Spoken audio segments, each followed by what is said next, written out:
ये है हमारा 11th स्टैंडर्ड माइक्रो इकोनॉमिक्स का लेक्चर और हम पढ़ रहे हैं साथ में production function and returns to a factor. ये हमारा सेकेंड लेक्चर है। फर्स्ट लेक्चर का लिंक आपको आई आइकन पे मिल जाएगा। So now in the first lecture हमने समझने की कोशिश की कि प्रोडक्शन फंक्शन क्या है। प्रोडक्शन फंक्शन इज बेसिकली कि किस तरीके से आपके इनपुट्स और आपके आउटपुट्स के बीच में टेक्निकल रिलेशनशिप होगा कि अगर आप आउटपुट बढ़ाना चाहते हो तो आपको अपना इनपुट इंक्रीज करना पड़ेगा। इस टाइप की बातें हम समझ चुके हैं अच्छे से अपने लास्ट लेक्चर में। आज के लेक्चर में हमारा फोकस होगा कि रिटर्न्स टू अ फैक्टर क्या होता है, किस तरीके से जो हमारे रिटर्न्स है वो फैक्टर पे डिपेंड करेंगे, like different level of factors. जो भी हमारा वेरिएबल फैक्टर होगा उसके डिफरेंट लेवल्स पे हमारा रिटर्न किस तरीके से बिहेव करेगा, इन चीज़ों को अपन समझने की कोशिश करेंगे। बट उसके लिए सबसे पहले हम कुछ बेसिक टर्मिनोलॉजीज पढ़ेंगे। जैसे हम लोग शुरू कर रहे हैं समझने से, टोटल प्रोडक्ट, मार्जिनल प्रोडक्ट और एवरेज प्रोडक्ट क्या होता है किसी भी वेरिएबल फैक्टर का। Let me just repeat it for you. Variable factor क्या होता है? जो भी फैक्टर वेरी कर सकता है इन शॉर्ट रन उसको हम वेरिएबल फैक्टर बोल रहे हैं। फॉर एग्जाम्पल लेबर, अगर आप अपना आउटपुट बढ़ाना चाहते हो शॉर्ट रन में तो आपको अपने लेबर को क्या करना पड़ेगा? इंक्रीज करना पड़ेगा। वहीं दूसरे साइड हमारे पास फिक्स्ड फैक्टर्स भी होते हैं, जैसे कि लैंड या मशीनरी, जो हम शॉर्ट रन में चेंज नहीं कर सकते, कांस्टेंट रहते हैं, उन्हें फिक्स्ड फैक्टर कहा जा रहा था। अब वेरिएबल फैक्टर क्योंकि वेरी कर सकता है, उसी के रिलेशन में हम रिटर्न को पढ़ने की कोशिश कर रहे हैं, इसीलिए नाम दिया जा रहा है रिटर्न टू अ फैक्टर। अगर हम लॉन्ग रन में चीज़ों की बात करते तो हम बात करते रिटर्न टू स्केल की, जैसे कि हमने लास्ट लेक्चर में समझा था कि वहाँ पर लॉन्ग रन में रिटर्न क्यों आते, क्यों बढ़ते हैं, क्योंकि हम अपने फिक्स्ड फैक्टर्स ही इंक्रीज कर देते हैं। पहले एक फैक्ट्री थी फिर दो फैक्ट्री लगा दी, इस तरीके से। लेकिन यहाँ पर शॉर्ट रन में वेरिएबल फैक्टर के बदलने से हमारा जो रिटर्न है वो इंक्रीज डिक्रीज कर रहा है। इसीलिए शॉर्ट रन में हम जब रिटर्न्स टू अ फैक्टर पढ़ रहे हैं तो हम वेरिएबल फैक्टर की बात कर रहे हैं। First thing. सेकेंड थिंग, अब वेरिएबल जो फैक्टर है उसके बारे में हम समझ रहे हैं तीन टर्म्स को। टोटल प्रोडक्ट क्या होगा, मार्जिनल प्रोडक्ट क्या होगा और एवरेज प्रोडक्ट क्या होगा। सबसे पहले शुरू करते हैं, एकदम सिंपल भाषा में चीज़ों को समझने की कोशिश करते हैं। टोटल प्रोडक्ट यानी कि अलग अलग वेरिएबल फैक्टर को इम्प्लॉय करके आपने end of the day total कितना प्रोडक्ट बना लिया। फॉर एग्जाम्पल कि अगर मैंने एक लेबर रखा है वो 5 यूनिट बनाता है, मैंने एक और लेबर एम्प्लॉय किया उसने 6 यूनिट बना दी, मैंने एक और लेबर एम्प्लॉय किया उसने 4 यूनिट्स बनाई। 3 लेबर ने कितनी यूनिट्स बनाई? एक ने 5, एक ने 6, एक ने 4। सो नाउ अलग अलग वेरिएबल फैक्टर्स को अगर मैं देखती हूँ तो मेरा टोटल प्रोडक्ट यानी कि टोटल आउटपुट कितना है? 5 + 6 + 4 कितना हो गया? 15। ये मेरा क्या है? Total product. यानी कि हम आउटपुट की बात कर रहे हैं, अलग अलग वेरिएबल फैक्टर के लेवल्स के साथ हमारा टोटल कितना प्रोडक्ट बनता है हम उसकी बात कर रहे हैं, राइट? ओके, सो यहाँ पे हम डेफिनेशन पढ़ते हैं। सबसे पहले टोटल प्रोडक्ट की क्या लिखा हुआ है? Total product is the sum total of all output produced using all units of variable inputs। सारे वेरिएबल इनपुट्स को यूज करके जो कुल मिला के आप टोटल प्रोडक्ट बना लेते हो ना, उसी को क्या बोला जा रहा है? Total product. टोटल आइटम्स को क्या बोला जा रहा है? Total product. यहाँ पे देखो, यहाँ पे क्या किया हुआ है? एक लेबर 10 यूनिट्स बना रहा है। अब ये जो 2 है ये सेकंड लेबर नहीं है, यहाँ पर 2 लेबर्स हैं, यानी कि 1 + 1। 2 लेबर्स मिलके कितना प्रोडक्ट बना रहे हैं? 20। यानी कि ये वाला 10 पहले का एंड अगले का भी 10 यहाँ पर इंक्लूडेड है। टोटल कितना बन गया? 20 टोटल प्रोडक्ट। फिर जब लेबर 3 हो गए यानी कि 1 + 1 + 1 कितना प्रोडक्ट हो गया? 32। यानी कि पहले दोनों मिलके कितना बना रहे थे? 20 बना रहे थे। जब तीसरा और ऐड हुआ तो उसने कितना प्रोडक्ट बना के दिया? 12 प्रोडक्ट और बना के दिया, तो टोटल प्रोडक्ट कितना पहुंच गया 32। जब 4 लेबर हो गए 1 + 1 + 1 + 1 + 1, 4 लेबर जब काउंट है उसने क्या बनाया 40 बना दिए, यानी कि टोटल प्रोडक्ट यहां तक 40 हो गए। 32 पहले बन चुके थे, इसने कितना बनाया ना 8 इसने और बनाया। टोटल प्रोडक्ट आपको बुक में 2 तरीके से दिया जा सकता है, या तो वो आपको बोल सकते हैं पहले लेबर ने 6 बनाया, दूसरे ने 8 बनाया, तीसरे ने 12 बनाया, ठीक है, तो इसको टोटल करके क्या बोल दोगे 20 और 26, ये आपका टोटल प्रोडक्ट आएगा। या बुक में आपको चीज़ें इस तरीके से भी दी जा सकती हैं कि पहला लेबर आया तब 10 थे, पहला और एक और नया लेबर आया तब 20 हो गया। यहाँ पे मतलब 1 और 2 को प्लस कर दिया गया। यहाँ तीसरे तक आते आते 1 2 + 3 कर दिया, चौथे तक आते आते 1 2 3 प्लस एक और नया लेबर कर दिया गया। दोनों तरीके से टोटल प्रोडक्ट दिया जा सकता है, उस चीज़ से कोई फर्क नहीं पड़ेगा। यहाँ पे हमने सबको एक साथ जोड़ दिया, यहाँ पे हम क्या करते जा रहे हैं साइड बाय साइड ऐड करते जा रहे हैं। इसका ये, इन दोनों का ये, इन तीनों का ये, इन चारों का। सिंपल सी बात है, टोटल प्रोडक्ट बिल्कुल क्लियर हो रहा है हमें कि किस तरीके से वेरिएबल फैक्टर के वेरी करने से क्या हमारे पास टोटल अमाउंट बनता है, उसको हम टोटल प्रोडक्ट बोलते हैं। Now what is marginal product? Margin की जब भी हम बात करके आए आज से पहले कितने भी चैप्टर्स में, चाहे वो मार्जिनल यूटिलिटी हो, मार्जिनल सेटिस्फैक्शन की हम बात करते, तो हम क्या बोल रहे थे कि एक स्टेप से दूसरे स्टेप में कितना आपने डिस्टेंस ट्रेवल किया है। पहले आपकी सेटिस्फैक्शन 10 थी, उसके बाद आपकी सेटिस्फैक्शन 8 हो गई, तो आपकी सेटिस्फैक्शन में कितना चेंज आया उसे हम क्या बोल देते थे मार्जिनल यूटिलिटी। यहाँ पर भी क्या होगा, पहले आपका प्रोडक्ट 10 था, फिर आपका प्रोडक्ट 20 हो गया, बदलाव कितने का आया, आपने कितना डिस्टेंस ट्रेवल किया, कितना मार्जिन है एक प्रोडक्ट और दूसरे प्रोडक्ट में, कितना डिफरेंस है, उसको हम क्या बोल देंगे मार्जिनल प्रोडक्ट। इसमें और इसमें कितना डिफरेंस है, इसमें और इसमें कितना डिफरेंस है, ये हमारा क्या आ गया मार्जिनल प्रोडक्ट। बोलो किसको बात समझ में आ रही? क्या लिखा हुआ है, marginal product is the change in TP when one more variable unit is used. जब आप एक और वेरिएबल यूनिट यूज कर रहे हो, पहले 1 था, फिर आपने एक और ऐड कर दिया, फिर 2 हो गए, फिर आपने एक और ऐड कर दिया, 3 हो गए। अब 1 to 2 मूव करने में कितने यूनिट्स का चेंज है, कितने आउटपुट का चेंज है, जब आप वो मेजर करते हो ना, तब आप देख रहे हो कि मार्जिनल प्रोडक्ट कितना है। Cool, understandable. बुक इसका फॉर्मूला दे देगी आपको, क्या फॉर्मूला दे देगी, Tn माइनस 1। क्या कहना चाहती है कि जो फर्स्ट, जो ये वाली चीज़ है हमारे पास, ये सेकंड टर्म हो जाएगी, total product of second term minus total product of second minus 1, यानी कि टोटल प्रोडक्ट ऑफ 1, यानी कि इसका टोटल प्रोडक्ट और इसका टोटल प्रोडक्ट को आपको माइनस करना है। 20 minus 10 is equals to, difference आ गया ना कि कितने का जंप हुआ है। हाँ या ना, फॉर्मूला रटने की जरूरत नहीं है, मुद्दा समझ लो कि आप क्या चेक कर रहे हो कि टोटल प्रोडक्ट जंप कितना मार रहा है, हर एक एडिशनल स्टेप पे कितना जंप मारा है टोटल प्रोडक्ट ने, यही इसकी वैल्यू हमें कौन बता रहा है, marginal product. As simple as that.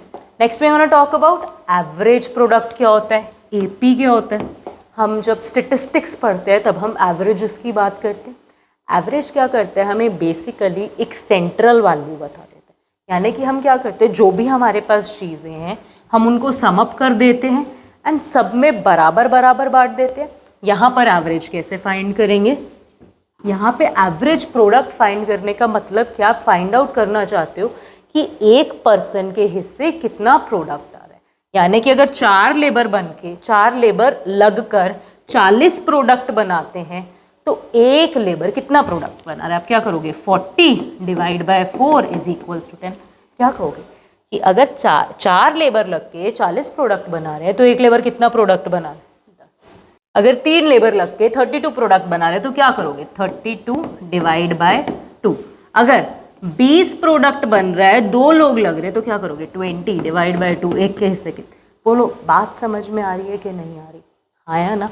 जब भी आप डिवाइड कर रहे हो किसको, टोटल प्रोडक्ट को डिवाइड कर रहे हो यूनिट से कि नंबर ऑफ पीपल कितने, उससे हमें मिलेगा क्या, यानी कि आप लोगों में बिल्कुल बराबर बराबर बांट रहे हो कि अगर टोटल इतना प्रोडक्ट बना है, 6 लोग लगे हुए हैं, तो हर एक बंदे ने कितना प्रोडक्ट बनाया होगा। इस चीज़ का जवाब आपको कौन दे रहा है, एवरेज प्रोडक्ट। क्या बोल रहे हैं, AP refers to physical output per unit, एक यूनिट ने कितना फिजिकल आउटपुट बनाया है of the variable factor used in the process of production. एक वेरिएबल फैक्टर ने कितना सामान बनाया है उसकी वैल्यू में कौन बताएगा, एवरेज प्रोडक्ट। इतनी बातें हमें बिल्कुल समझ में आ रही है, हाँ या ना? देखते हैं हम इसे एस्टिमेट कैसे कर सकते हैं, वैल्यूज कैसे फाइंड कर सकते हैं। अगर हमारे पास ये यूनिट ऑफ लेबर दिया हुआ है, ये टोटल प्रोडक्ट दिया हुआ है, और मैं आपको बोलूँ कि यार एक काम करो मुझे MP पता करके बताओ, तो कैसे करोगे? MP कैसे पता करते हैं कि प्रीसीडिंग वैल्यू से नई वैल्यू में कितना चेंज आया, इधर तो कोई चेंज नहीं है। देन देखो कितना चेंज आया, 50 to 90 जब आप मूव किए, 40 का 90 to 120 मूव किए, 30 का देन 120 to 140 मूव किए, 20 का 140 to 150 मूव किए, 10 का 150 to 150 मूव किए, कोई भी चेंज नहीं आया।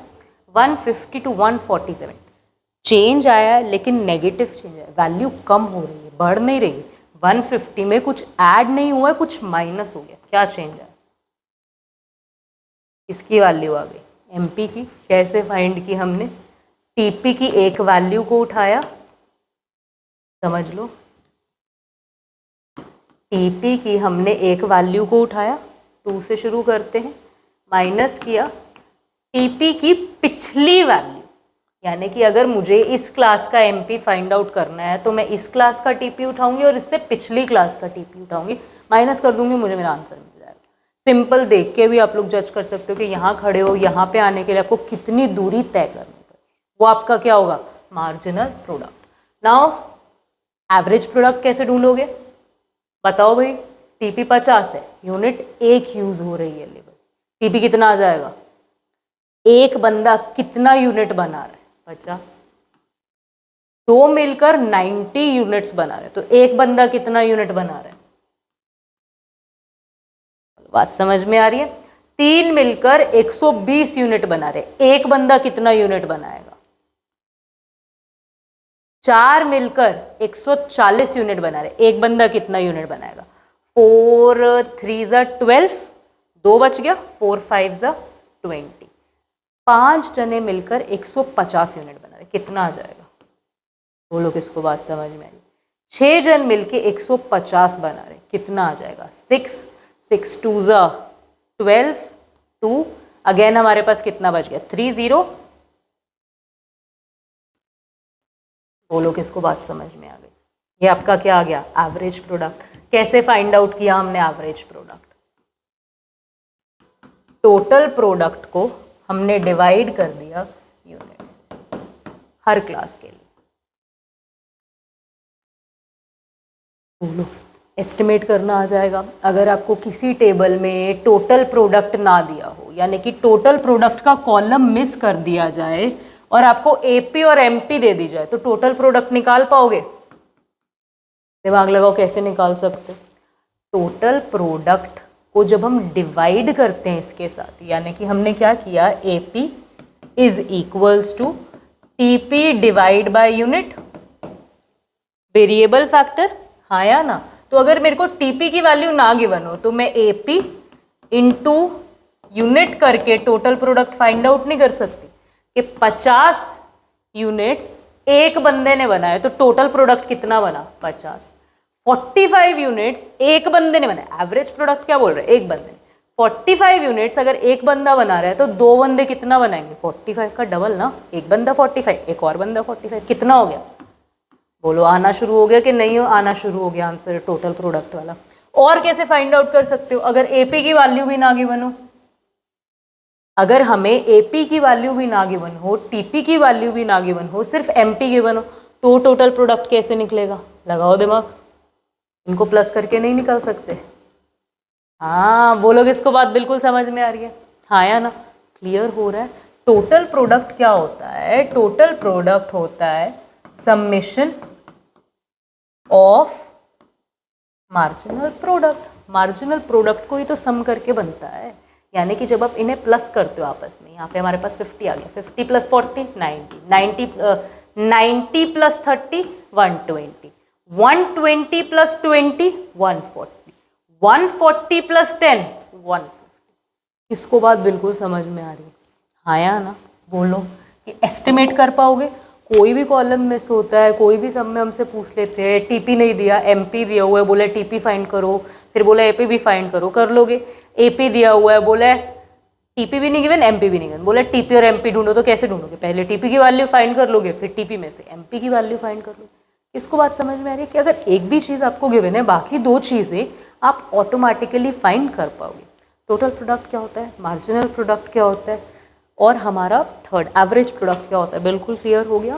Now what we gonna talk about is हमारे पास रिटर्न ऑफ फैक्टर से रिलेटेड एक लॉ बना दिया गया है, लॉ ऑफ वेरिएबल प्रपोर्शन इसे कहा जाएगा।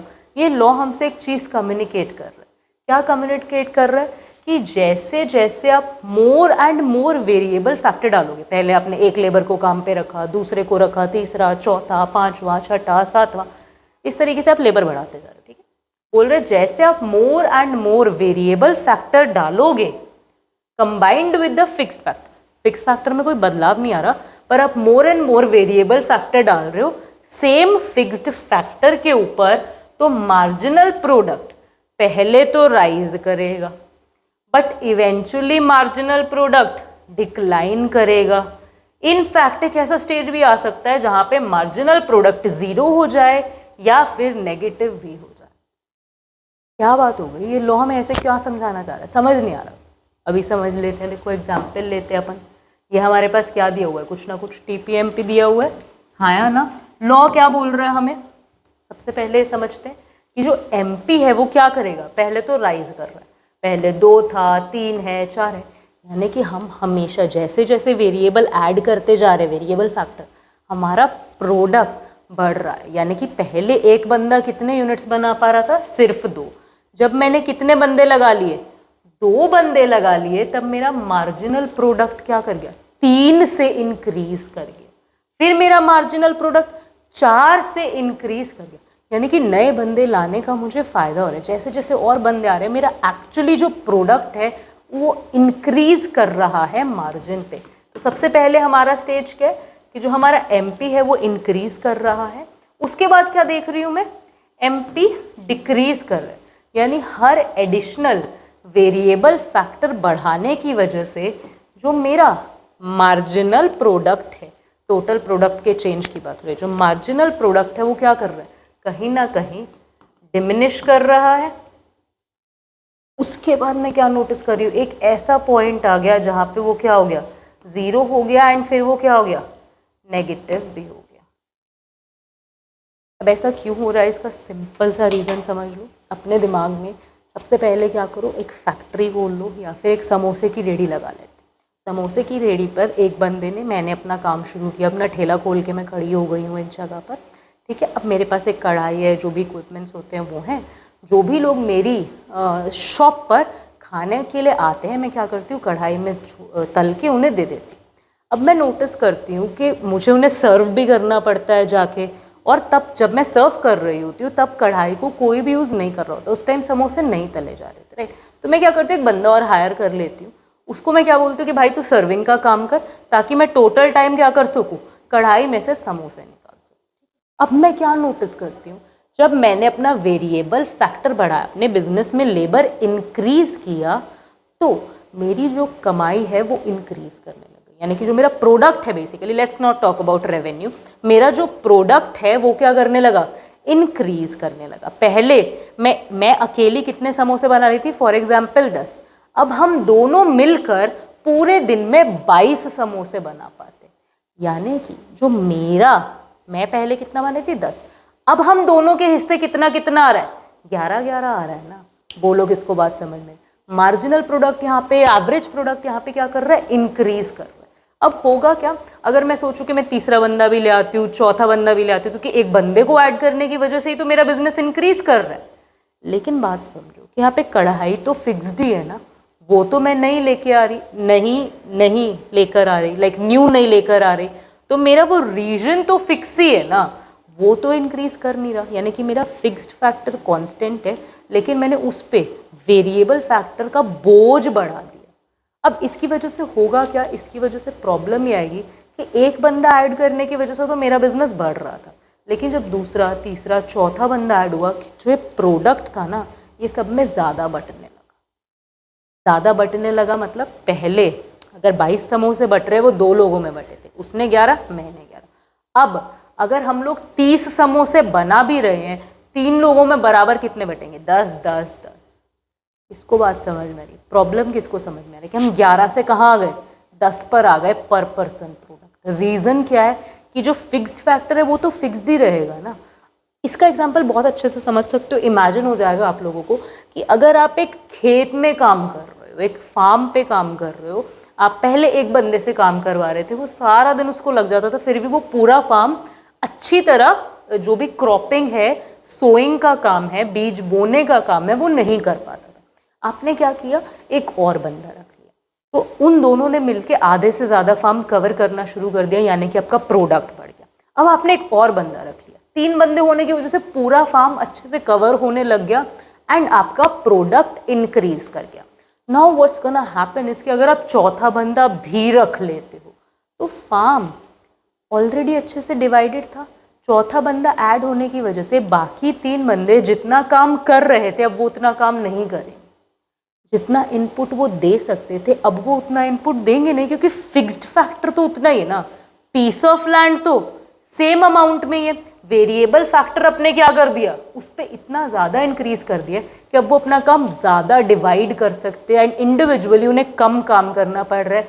इसीलिए इंडिविजुअली पहले वो जितना आउटपुट क्रिएट कर रहे थे अब वो उतना आउटपुट क्रिएट नहीं कर रहे। सिंपल लॉजिक, हाँ या ना। यही हमें यहाँ पे देखने को मिलता है कि पहले तो आपका जो फिक्स्ड फैक्टर है वो अच्छी तरीके से यूटिलाइज नहीं था, इसीलिए जैसे जैसे आप और वेरिएबल फैक्टर डाल रहे थे तो आपका मार्जिनल प्रोडक्ट इंक्रीज कर रहा था, आपको बेटर प्रोडक्शन देखने को मिल रहा था।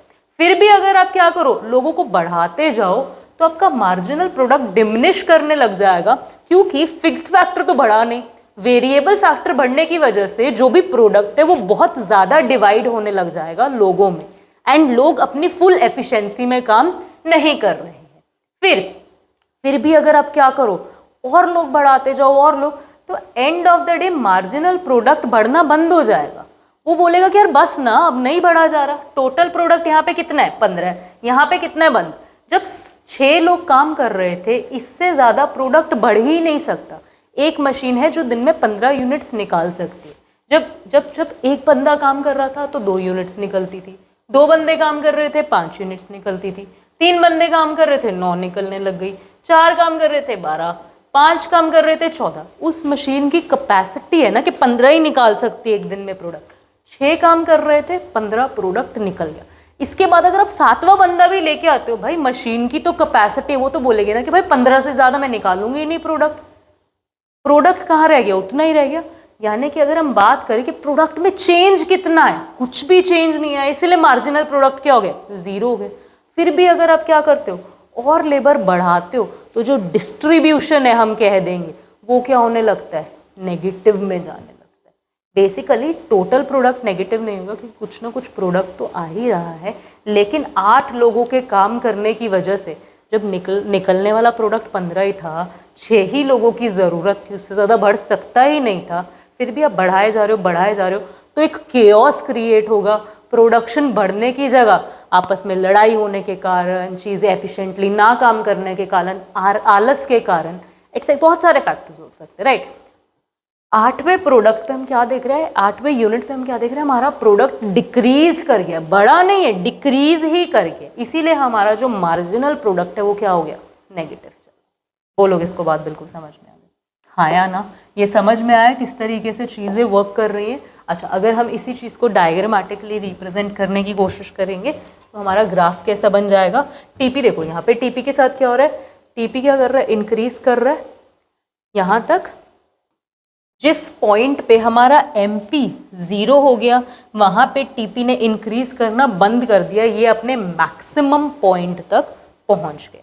उसके बाद ये क्या कर रहा है, डिमिनिश। तो अगर ये हमारा टीपी ग्राफ है, ठीक है, ये हमारा एमपी ग्राफ है, तो ग्राफ का शेप कैसे बनेगा, टीपी सबसे पहले क्या कर रहा है, इंक्रीज जा रहा है, फिर एक पॉइंट पे पहुंच के वो अपने मैक्सिमम हाइट तक पहुंच गया, उसके बाद वो क्या कर रहा है, डिमिनिश करना शुरू कर रहा है। मार्जिनल प्रोडक्ट कैसे काम कर रहा है, सबसे पहले इंक्रीज कर रहा है फिर डिमिनिश कर रहा है, ठीक है। अच्छा, इस लाइन को हम नीचे ले आते हैं। मार्जिनल प्रोडक्ट पहले इंक्रीज कर रहा है फिर डिक्रीज कर रहा है। इस पॉइंट पे जहां पे टीपी मैक्सिमम हुआ है, मार्जिनल प्रोडक्ट क्या हो जाएगा, 0 हो जाएगा एंड उसके बाद नेगेटिव वैल्यू में चला। ये क्या बन जाएंगे हमारे पास, TP graph and MP graph. इस पॉइंट को क्या बोल देंगे, पॉइंट ऑफ इन्फ्लेक्शन, नाम है इसका पॉइंट ऑफ इन्फ्लेक्शन। बोलोगे इसको बात समझ में आई। तो लॉ ऑफ वेरिएबल प्रपोर्शन आपको यही समझाने की कोशिश कर रहा है कि अगर आपने एक फैक्ट्री खोली है, एक ठेला लगाया है, एक दुकान खोली है, वहाँ पे आप फिक्स्ड फैक्टर इन्वेस्ट कर चुके हो, फिक्स्ड फैक्टर के ऊपर पैसा इन्वेस्ट कर चुके हो, वो शॉर्ट रन में नहीं बदलेंगे। तो आप अपनी प्रोडक्शन बढ़ाने का तरीका सोचोगे कि वेरिएबल फैक्टर बढ़ाया जाए। जब आप वेरिएबल फैक्टर को बढ़ाओगे एक पॉइंट तक, वो आपको फायदा देंगे, आपका ओवरऑल प्रोडक्ट इंक्रीज करेगा, का मार्जिनल प्रोडक्ट इंक्रीज करेगा। बट उसके बाद क्या होगा, एक ऐसा पॉइंट आ जाएगा जहां आपका मार्जिनल प्रोडक्ट डिमिनिश करने लग जाएगा। देन एक ऐसा पॉइंट आ जाएगा जहां मार्जिनल प्रोडक्ट आना ही बंद हो जाएगा, 0 हो जाएगा। उसके बाद भी वेरिएबल फैक्टर अगर एम्प्लॉय करे जा रहे हो तो का मार्जिनल प्रोडक्ट नेगेटिव में जाना शुरू। इसको बात बिल्कुल क्लियर है, लॉ ऑफ वेरिएबल प्रपोर्शंस बिल्कुल क्लियर है। यहाँ पे फिर हम कुछ फॉर्मली जो बुक हमें कारण देती है अलग अलग फेजेस के, सबसे पहला इंक्रीजिंग फेज, फिर डिक्रीजिंग फेज, ठीक है, उन सब चीज़ों के जो भी हमारी बुक हमें कारण देती है उसको हम समझ लेते हैं।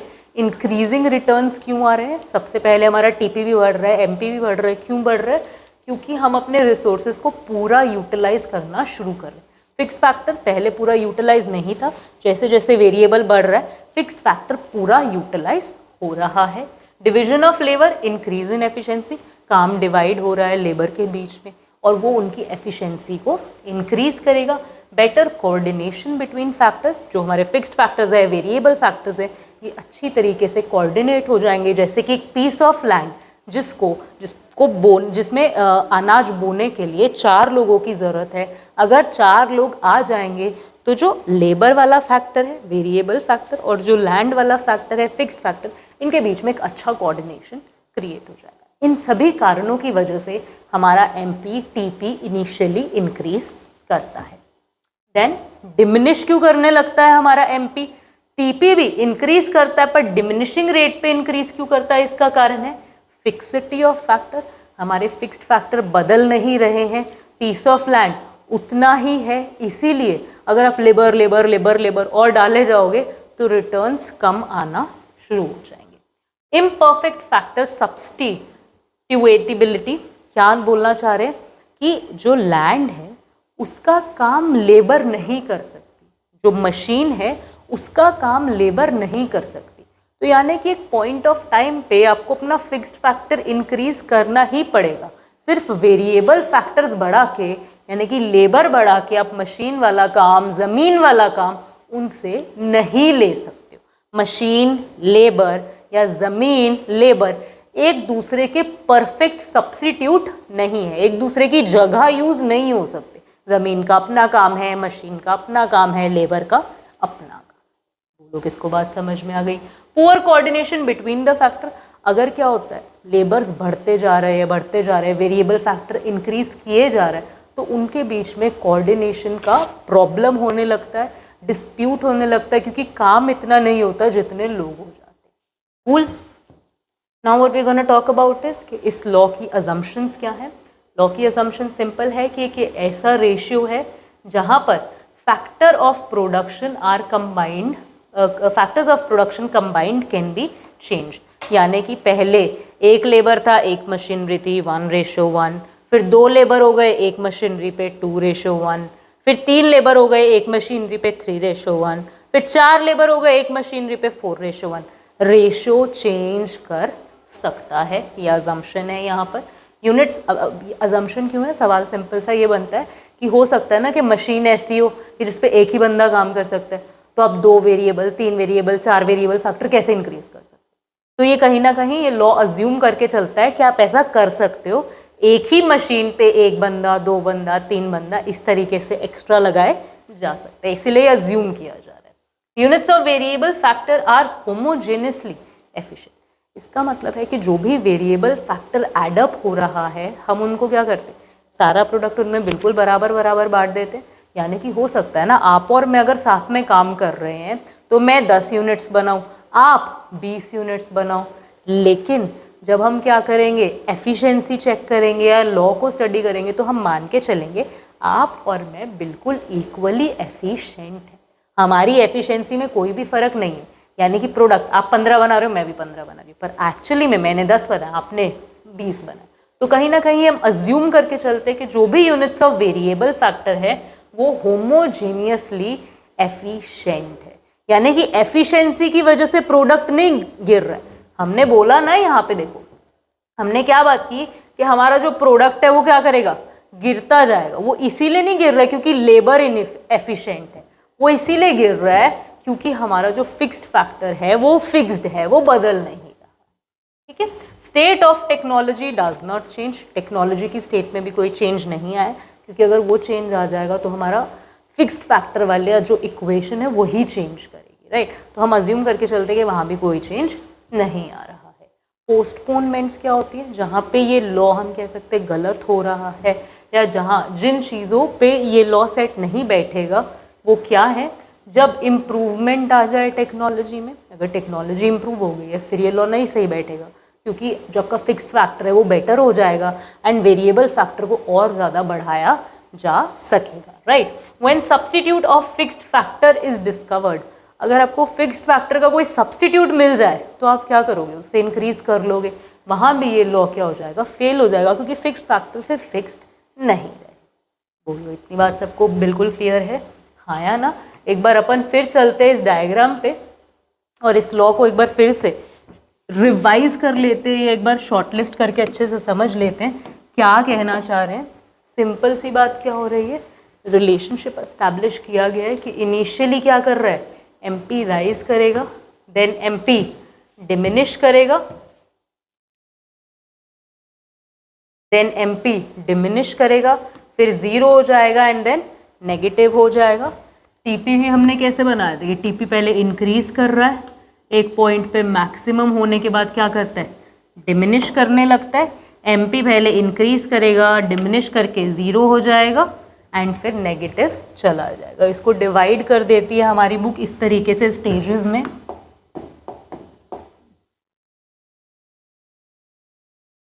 सबसे पहला स्टेज होता है हमारे पास जहां पर हमारा टीपी इंक्रीज करता है, एमपी इंक्रीज करता है। सेकंड स्टेज हमारे पास होता है जहां पर हमारा एमपी डिक्रीज करता है, डिमिनिश करता है। टीपी बढ़ रहा होता है, लेकिन इसको बोला जाता है, यहां पर लिखती हूं मैं इसे, TP increases eight diminishing rate. यहां पे देखो, इस चीज को देखो, यहां पे टीपी बढ़ तो रहा है, पहले 12 था, फिर 14 हो गया, फिर 15 हो गया, बढ़ तो रहा है, लेकिन पहले यहां से यहां तक 3 यूनिट से बढ़ा है, यहां से यहां तक 2 का जंप मारा है, यहां से यहां तक 1 का। यानी कि हर बार जो जंप मार रहा है ना, उसकी वैल्यू घटती जा रही है। इसीलिए हम बोल रहे हैं कि टीपी इंक्रीज तो कर रहा है लेकिन डिमिनिशिंग रेट पे, क्योंकि हमारा एमपी क्या कर रहा है, डिक्लाइन कर रहा है। फिर हमारे पास आ जाएगा टीपी मैक्स हो जाएगा इस पॉइंट पे, यहाँ पर हमारा एमपी क्या हो जाएगा, 0 हो जाएगा एंड फाइनली थर्ड स्टेज होगी जब हमारे पास नेगेटिव रिटर्न आने लगे और हमारा जो टीपी है वो भी क्या करने लगेगा, डिक्लाइन करने। ओके कूल, ये है हमारा लॉ ऑफ वेरिएबल प्रोपोर्शन जो हमें समझाता है कि किस तरीके से वेरिएबल फैक्टर बी के बढ़ाना घटाना अफेक्ट करता है हमारे प्रोडक्ट को। Cool. Now what we gonna do is end this chapter with discussing कुछ relationships between TP, MP, AP. कुछ तो आपको भी समझ भी आया होगा कि टीपी एमपी का रिश्ता क्या है, और कुछ रिश्तों को एक्सप्लोर करेंगे हम यहाँ पर। सबसे पहले एक काम करते हैं, यहाँ पर हम चीज़ों को लोकेट करेंगे, पर पहले ऑब्जर्वेशंस पढ़ते हैं। एमपी अगर बढ़ेगा तो टीपी भी क्या करेगा, बढ़ेगा। अब देखो इस टेबल में एमपी क्या कर रहा है, 6 to 14, 14 to 28, 28 to 24, घट गया यहाँ से। यानी कि इन 3 स्टेजेस पे एमपी क्या कर रहा है, राइज कर रहा है, हाँ या ना। टीपी भी क्या कर रहा है, टीपी भी राइज कर रहा है, टीपी आगे भी राइज कर रहा है, लेकिन यहाँ पर टीपी इंक्रीजिंग रेट पर राइज कर रहा है, ऐसे बढ़ रहा है। एमपी भी ऐसे बढ़ रहा है। उसके बाद टीपी बढ़ेगा लेकिन ज़्यादा रफ्तार से नहीं, क्योंकि उसकी जो जंप है उनकी वैल्यू क्या होने वाली है, डिमिनिश होने वाली है, डिक्रीज होने वाली है। ये हमारा सेकंड ऑब्जर्वेशन होगा कि अगर एमपी डिमिनिश करेगा तो टीपी इंक्रीज तो करेगा लेकिन डिमिनिशिंग रेट पे। थर्ड ऑब्जर्वेशन क्या है, एमपी अगर 0 हुआ तो टीपी क्या हो जाएगा, मैक्सिमम। पहले भी 84 था, बाद में 84 के बाद नहीं बढ़ेगा। ये टीपी का क्या है, मैक्सिमम पॉइंट है। उसके बाद एमपी क्या हो रहा है, नेगेटिव हो रहा है। एमपी जैसे ही नेगेटिव हुआ टीपी क्या करने लगेगा, डिक्लाइन ही करने लग जाएगा, डिमिनिश ही करने लग जाएगा, गिरने ही लग जाएगा। बोलो किसको बात बिल्कुल समझ में आ गई। ये किसका रिलेशनशिप था, टीपी एंड एमपी के बीच में। ये चीज़ें हम पहले भी समझ के, राइट। अब हम बात करेंगे एपी और एमपी के रिलेशनशिप। क्या रिलेशनशिप है, अगर एपी बढ़ेगा, AP increases as long as MP is greater than AP. चलो यहाँ पे देखो, एमपी बड़ा है, एमपी बड़ा है, एमपी बड़ा है, एमपी बड़ा है। यहाँ पे एमपी क्या हो गया, छोटा हो गया। यहाँ तक अब हम नोटिस करें अगर फर्स्ट पॉइंट को, हमसे क्या उन्होंने बोला है फर्स्ट पॉइंट में कि जो हमारा टीपी है वो इंक्रीज करेगा जब तक एमपी इज ग्रेटर देन, हमारा जो एपी है वो इंक्रीज करेगा जब तक हमारा MP is greater than AP. Let's see, यहां तक एमपी क्या है, टीपी से ग्रेटर है। इस पॉइंट पे एमपी स्मॉल है, एपी लार्जर है। एपी टीपी कंफ्यूज मत हो, मैं एपी की बात कर रही हूँ, गलती से टीपी निकल जाता है मेरे मुंह से। ओके, क्या बात कर रहे हैं हम कि हमारा जो एमपी है वो एपी से क्या होना चाहिए, ज़्यादा होना चाहिए। यहाँ भी ज़्यादा है, यहाँ भी ज़्यादा है, यहाँ भी ज़्यादा है, ठीक है। उस पॉइंट तक हमारा एपी क्या करेगा, राइज करेगा। अच्छा 6 था, 10 राइज किया है, राइज किया है, राइज किया है, राइज। यहाँ से क्या होने लग गया, डिमिनिश होने लग गया। जिस पॉइंट से डिमिनिश हो रहा है हमारा एवरेज प्रोडक्ट, उस पॉइंट पे हम क्या नोटिस कर सकते हैं कि हमारा जो एमपी है वो लेस देन है एपी। एमपी की वैल्यू क्या है, एपी से कम है। बोलोगे इसको बात बिल्कुल समझ में आ रही। दो चीजें हमने फिगर आउट करी, हाँ या ना। नेक्स्ट हमारा पॉइंट क्या बोल रहे हैं, एमपी मे बी 0 और negative but AP remains positive. यानी कि हमारा एमपी देखो नेगेटिव भी हो रहा है, 0 भी हो रहा है, पर एवरेज प्रोडक्ट हमेशा पॉजिटिव ही रहेगा। इसका हमारे पास क्या रीज़न है, एवरेज प्रोडक्ट कैसे फाइंड आउट करते हो, total product divide by labour, हाँ या ना, divide by units of labour. तो जो टोटल प्रोडक्ट है वो कभी भी नेगेटिव नहीं होता, कुछ ना कुछ तो प्रोड्यूस करोगे। मैक्सिमम ये हो सकता है कि टोटल प्रोडक्ट खत्म हो जाए, हो ही ना। वो भी किस केस में, अगर आपका जो बेसिकली हम कह सकते हैं जो इनपुट्स है वो कुछ भी ना हो, और कुछ भी इनपुट आएगा कुछ ना कुछ आउटपुट तो आएगा ही आएगा, चाहे कम आए चाहे ज़्यादा आए, राइट। इसीलिए कुछ ना कुछ टोटल प्रोडक्ट होगा ही, एंड हमारा कुछ ना कुछ एपी एग्जिस्ट करेगा ही करेगा। बोलोगे इसको बात समझ में आ रही है, हाँ या ना। तो हम यहाँ पे अगर इसका डायग्रामेटिकली रिप्रेजेंटेशन भी देखें तीनों ग्राफ्स का, यहाँ पे मैं टीपी बनाऊंगी, यहाँ पर मैं एपी एंड एमपी बनाऊंगी, ठीक है। सबसे पहले टीपी मेरे को पता है कुछ इस शेप में बन जाएगा, इंक्रीज कर रहा है, फिर मैक्स पॉइंट पे जाके डिमिनिश करना शुरू कर रहा है। इसको ऐसे बना लेते हैं, यहाँ पे डिमिनिश कर रहा है। अच्छा एमपी हमें पता है कैसे बनेगा, एमपी सबसे पहले इंक्रीज करेगा, फिर एक पॉइंट पे जाके 0 भी हो जाएगा, नेगेटिव भी हो जाएगा। एपी पहले क्या है, एपी की वैल्यू पहले तो एमपी से कम चल रही है, तो मैं एमपी के क्या करूँगी, नीचे बनाना शुरू करूँगी एपी को, एंड देन उसके बाद एक पॉइंट आ रहा है यहाँ पर, जहाँ पर मेरा MP स्मॉलर है, AP क्या है, ज़्यादा है, यानी कि ये इस ग्राफ को क्रॉस कर जाएगा। ये देखो यहाँ पर इसको क्या कर गया, क्रॉस ऊपर आ गया। ये MP वाला ग्राफ नीचे, TP का ग्राफ ऊपर आ गया, यानी कि TP की वैल्यू AP की वैल्यू क्या है, ज़्यादा है। आप मेरी बात समझ लेना कि मैं क्या कहना चाह रही हूँ। मैं गलती से AP TP को उल्टा बोल दे रही हूँ, ठीक है। यहाँ पर क्या हो गया हमारा, AP इस तरीके से शेप में ऊपर की तरफ चला जाएगा। AP लेकिन कभी भी नेगेटिव नहीं होगा, इस चीज़ का बिल्कुल अपने को ध्यान रखना है, क्योंकि AP is basically total product.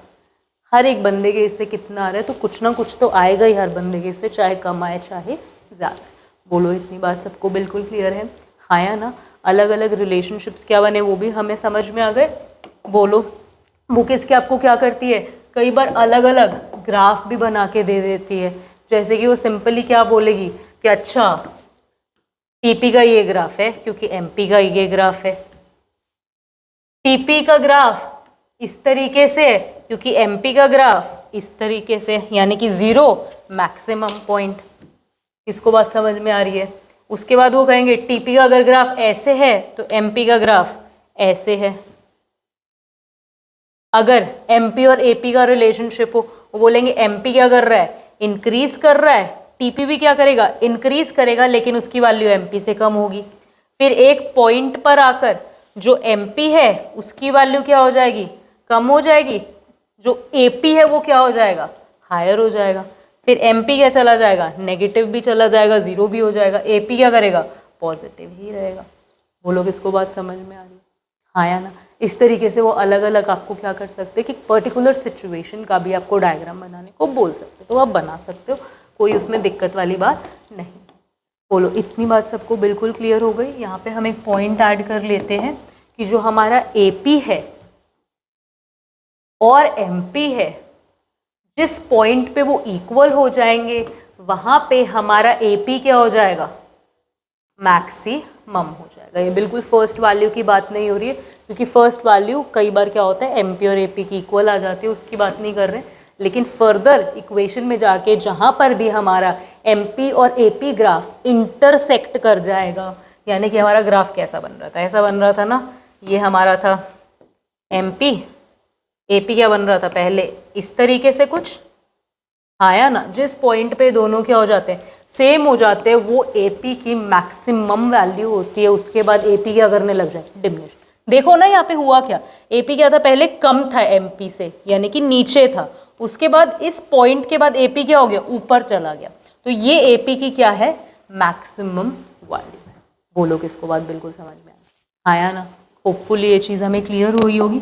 इस चैप्टर में बस यही बातें हैं, यही कुछ चीज़ें हैं जो वो आपको समझाना चाहते हैं। वो मुद्दा सिर्फ इतना है कि इनपुट्स और आउटपुट के बीच में एक रिलेशनशिप एस्टैब्लिश करना सीखो, कि किस तरीके से जो आपके फिक्स्ड फैक्टर्स है, वेरिएबल फैक्टर्स है, वो आपके आउटपुट को इम्पैक्ट करेंगे। देन उन्होंने हमें क्या समझाया कि किस तरीके से एक लॉ ही बना दिया गया इसके ऊपर, कि जैसे जैसे वेरिएबल फैक्टर को आप क्या करते हो, बढ़ाते हो, आपका जो रिटर्न है वो किस तरीके से इम्पैक्ट होता है। होपफुली चैप्टर बिल्कुल हमें समझ आ गया होगा। अगर कोई भी डाउट्स है, कोई भी क्वेरीज है, तो वो आप कमेंट सेक्शन में ड्रॉप कर सकते हो। We'll get to you. Have a good day, keep learning.